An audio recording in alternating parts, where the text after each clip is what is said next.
বাজার থেকে আমি বাড়িতে বলেছিলাম, তারা সবাই রাস্তা আমাদের আটকাইয়া আমাদের মাইজুর করলো বলে আমার স্কুটি মুটি বেরিয়ে ভেঙে ভেঙ্গা, তারপরে আমি না বেরিয়ে গেলাম, একটা আমি সব দূরে এদিক সাইড হয়ে গেছি। কে কে আছিল? কিন্তু জায়গার রসুন আসলো, আরও অনেক লোক আছে, 10-15 জন। মূলত কি কারণে ঘটনাটা? কারণ আমি পেতাম না, আমি গেছি করে দূরে গেছি। আপনারা কয়জনকে মারধর করছে? কয়জনকে মারধর করছে? আমাদের আপনি একে? কালকে কতজন ছিল? কতজন তো আমি পেতাম না, 15-20 জন নিব। অনেক মানুষ।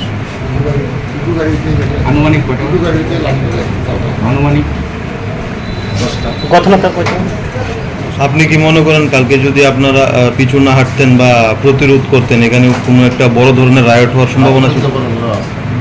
আমি কিছু পেতাম, আরও বেশি মারতাম, আমি তো দূরে গেছিলাম। নাম কি? গাড়ি টাড়ি আছে, তার কাছে দাও টাও আছে, এটাই কি করে। ঘটনায় কি আপনারা মামলা করছেন? আপনার নাম কি? চন্দ্রজিৎ বাড়ি কো?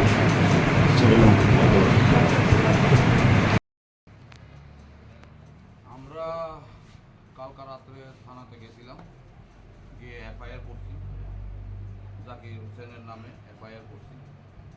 আর যে ঘটনাটা হয়েছে এই ঘটনাটা আমরা স্পষ্ট করে থানা মধ্যে আমরা যা লেখাপত্র করণ আছে কইরা থাকছি।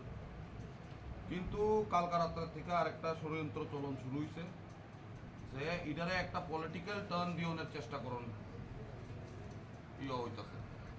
আমরা কিন্তু কালকাই থানাতেও বলে দিলাম কি এটা কোনো পলিটিক্যাল বিষয় না, যে একটা সিঙ্গেল মানুষ, একটা সিঙ্গেল ব্যক্তি আয়াসিরা বাজারের মধ্যে এইসব করছে, এটা কোনো পলিটিক্যাল ইও না। যেমন আপনারা জানেন যে ওখানে মথা আর বিজেপির অ্যালায়েন্স সরকার খুবই ভালোভাবে চলতেছে। এটারে নষ্টকরণের লেগে বহুত লোক বহুত রকমের চেষ্টা করতেছে। আপনারা জানেন এটাও যে চরিলামের ভিতরে আগেও একবার কমিউনাল রাইট করানোর চেষ্টা হয়েছে। বারে বারে চরিলাম, বিশালগড়, আমরা পার্টিকুলারলি এই দুই জায়গা এটার মধ্যে বারে বারে কমিউনাল রাইট করানোর চেষ্টা হইতেছে। কিছুদিন আগে বিশালগড়ে মন্দির ভাঙা হয়েছিল, আজকা কালকা রাত্রে এই জাকির হোসেন আর তার দল বাজারে ঢুকছে দাও চাউল, সেটা কি উদ্দেশ্যে ঢুকছে এটা তারাই জানে। কিছু লোক এটারে বারে বারে পলিটিক্যাল বানানোর চেষ্টা করতেছে। আর আমি বারে বারে কইতাছি, আমরা কালকেও বাইক দিয়ে আসছি, পুলিশরাও কই আসছি, যে এটা কোনো পলিটিক্যাল না। এটা একটা ব্যক্তি যে 2019 থেকে যে ক্রিমিনাল অ্যাক্টিভিটিস মধ্যে জড়িত আছে, এর বিরুদ্ধে আমরা সংঘর্ষ। আর আপনারা এটাও জানেন যে মথার যে সুপ্রিমো তে আমার দাদাই পড়ে, আমার লোকে তার খুব ভালো রিলেশন। তাইনের স্পিচে স্টেজে আমরা ভাই ভাই কোনো প্ল্যাটফর্মে আমরা লুকাই নাই কথা, যে আমরা রিলেশন খুব ভালো। এই ঘটনাটা কইরা সেরা আমরা দুই ভাইয়ের ভিতরে ক্র্যাক দিয়ন, মথার লোকে আমরা ঝগড়া করান, এ হইছে মেইন উদ্দেশ্য। অ্যাকচুয়ালি প্রবলেমটা কি আপনারাও জানেন, যে কিছু অ্যান্টি সোশ্যাল লোক তারা বারে বারে পার্টি শেল্টার লয়, পলিটিক্যাল পার্টির শেল্টার লয়। এই শেল্টার লইয়া তার কাজ হই এটা যে পলিটিক্যালি কেমনে ডিস্টারবেন্স তৈরি করব, এটা হইছে তার মেইন উদ্দেশ্য। এই ব্যক্তিটাও কংগ্রেসে আসিল, এখন কোন পার্টিতে গেছে, ঠিক আছে। অতদিন তো কোনো রকমের ভেজাল, কোনো রকমের হইচই না।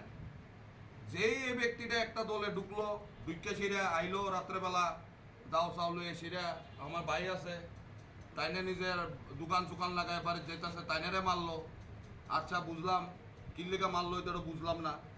এটার পরে বিশালগড়ের একটা গাড়ি আছে ব্যবসায়িকের গাড়ি, তার গাড়ি ভাঙ্গা দিল, ঠিক আছে, ভাঙ্গা গেল গা। আজকা সকালে বিভিন্ন হিন্তিকা ফোন আইতাছে যে পিস মিটিং করো, পিস মিটিং করো। তো আমার কথা হইল পিস মিটিং, আমি কার লোকে পিস মিটিং করতাম? আমি তো কোনো পার্টির দূষাইতাছি না, না সিপিএম, না কংগ্রেস, না মথা।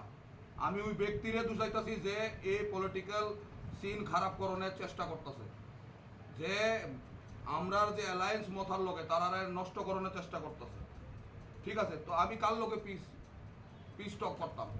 ওই যার উপরে আমরা কেস দিছি যে ক্রিমিনাল, তার লোকে তো আমার পিস টক করণের কোনো মতলবই হয় না। আর আমরা লড়াই কোনো পলিটিক্যাল পার্টির লোকে না, আমি পরিষ্কার করে দিই, তাকে কোনো কনফিউশন না থাকে। অনেক লোক চেষ্টা করতেছে কনফিউশন করণের, মথার অ্যালায়েন্স আর আপনার অ্যালায়েন্সটারে নষ্ট করণে, ঠিক আছে, আমার দাদারে বদনাম করণে যে তার পার্টি এইসব করতেছে। কিন্তু আমি আমার দাদারে বহুত ভালো করে চিনি, তাইনে খুবই একটা নেক মানুষ, ইন্টেলিজেন্ট মানুষ, তাইনে এইসবে বিশ্বাস করে না, ঠিক আছে। তো আমার এইসব লোক যারা এই জিনিসটি চেষ্টা করতেছে তারা আমি একটা কথাই কই, চেষ্টা করতে থাকো, কোনো লাভ হবে না, ঠিক আছে। আগেও চেষ্টা করছো, এখনও চেষ্টা করো, কিচ্ছুই তো না। আর পলিটিক্যাল পার্টিরা আমার একটাই নিবেদন যে এই যে ক্রিমিনাল অ্যাক্টিভিটিওয়ালা যারা শেল্টার পায় পলিটিক্স থেকে, তারারে শেল্টার না দিও, উদ্দুরি আমি অনুরোধ করি। আর যার লোকে ঘটনা হয়েছে আপনারা একটু তাইনারে জিগান কালকা কি হয়েছে। এভাবে যদি বাজারে যদি ঢুকে, কালকা বাজার বার আসিল, আমরা ভাগ্যবালা কি বাজারটা ঘটনাটা 10টার সময় হয়েছে, কালকা যদি ঘটনাটা যদি 8টা 7টার দিকে যদি হইতো, এটা তো কমিউনাল টার্ন হইতো। হইলে জাকির হোসেন নাম আপনি বুঝেনই কোন কমিউনিটির, তার লগে কিছু ট্রাইবাল আনছে, তাই না? ট্রাইবাল আননের কি মতলব? আজকা পর্যন্ত 30 বছর পর্যন্ত তো আমি কোনোদিনও শুনছি না যে কোনো ট্রাইবাল আয়ে সেরা চরিলাম বাজারে দাও চাও দেখা দিয়ে গেছে। হ্যাঁ, ট্রাইবাল আর মুসলিম কমিউনিটির লোক লইয়া বাজারে ঢুকছে, এর উদ্দেশ্যটা কি? হ্যার ঝগড়া যদি একটা ব্যক্তির লোকে থাকে, তো তুমি একটা ব্যক্তির লোকে ঝগড়া করো। তোমার ঝগড়া একজনের লোকে, তুমি মাল্লা আর একজন রে, বাংলা আরেকজনের গাড়ি, আমি তো বুঝি নাই।